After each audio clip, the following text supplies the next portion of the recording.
Zizindikiro 5 kuti banja lanu likufa pang'ono. Koditu sinthawi zonse limene banja limatha ndi kumenyana kapena kuti kushautana kapena mwina it's a dramatic breakup kuti mwamenya ma headlines kuti banja lako likuthayi.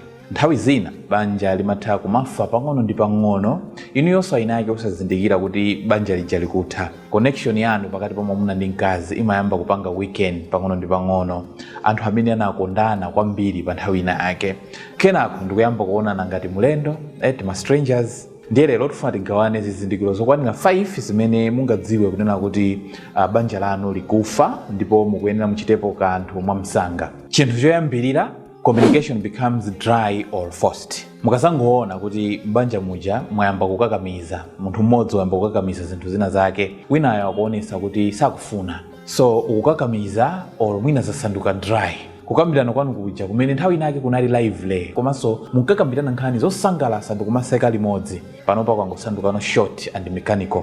Pano zasanduka kunena kuti mukungoyankhulana ma basic things ndayika madzi kubafa, chakudya chili ready, zovala mwakuti, kaguleni ndiwo. Zinthu za basic za ma bills zokhuza ndi chakudya, mwana ku school fees, just those basic stuff. Mulibemo any excitement, mulibemo ma conversations, ma deep conversations. Simukukambira nanso zinthu zokhuzana ndi inuyo deeply anymore mbanja mwanu. Izizi zimaonetsa kunena kuti you are struggling to find something to talk about. And izizi zimaonetsera kunena kuti simuliso limodzi kumbali inake. Chinthu cha number 2 chimene mungadziwe kuti banja lanu likufa pang'ono ndi pang'ono ndipo mukuyenera muchitepo kanthu mwamsanga ndiko lack of emotional interest in each other. Simukukhuzidwanso za wina ayi, so simukufunsananso kuti kodi mzanuyo tsiku lake linali bwanji. Simumafunsananso ma feelings amene wina akumva, ma struggles amene wina akumva.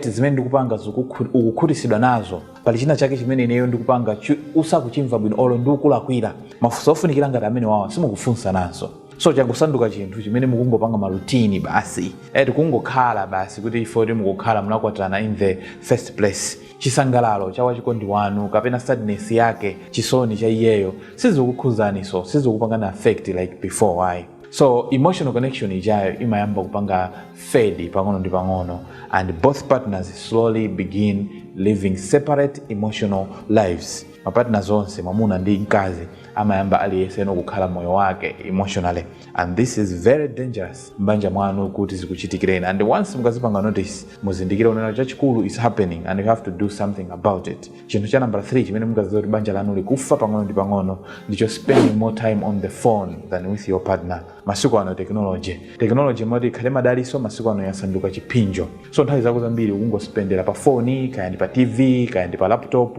malo moti uzispenda nthawi yambiri ndi wachikondi wako. Malo moti muziyankhulana zinthu za phindu, inuyo mungopanga focus aliyese pa phone. So muli pa bedi so limodzi, koma wina ali pa phone wayang'ana uko, winanso ali pa phone wayang'ana uko. Ichinso ndi chinthu chachikulu chimene mukuyenera muchitepo kanthu mwamsanga. Masiku ano social media yasandukano more interesting than the relationship.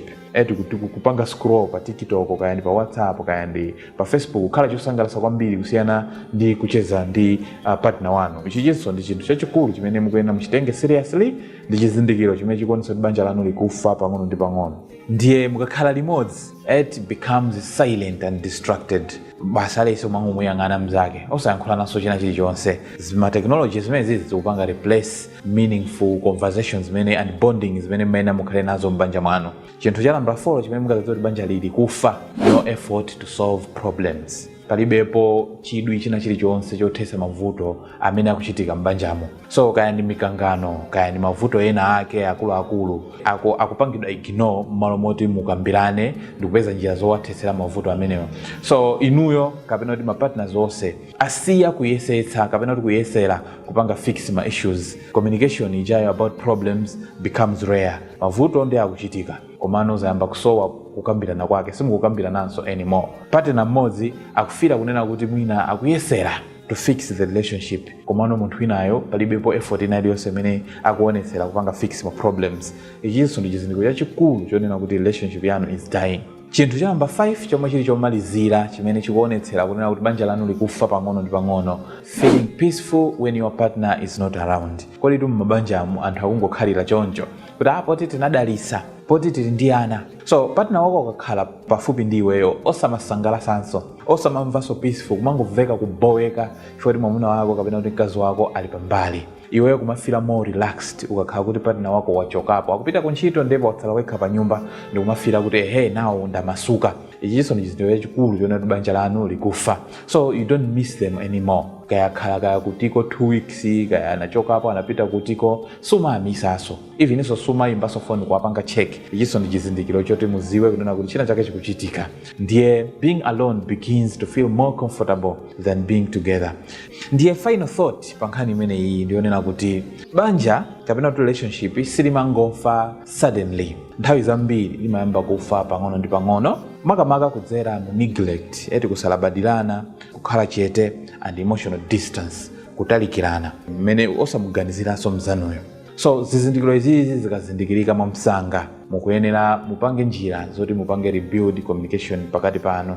Komanso emotional reconnection is possible if both partners are willing to work on the relationship. Komanso mukuyenera mdziwe kunena kuti ntchito iyi yoti banja lanu libwererenso nomo mmene linalili kale si ntchito ya munthu mmodzi, chifukwa anthu ena amatha kungomsiyira munthu mmodzi. Nonsenu mukuyenera mugwirane manja, mugambirane mavuto amene alipo, komanso mupeze njira kuti kodi banja lathu lili panga fix bwanji. Muzaona kunena kuti zonse zokoma za banja mwanu muja zabwereranso langokhala ngati banja lomwe mwangokwatiranaso kumene. If you find this video helpful, please like it and share, and don't forget to follow our page for similar videos. Thank you very much for being there and watching, and see you in the next one.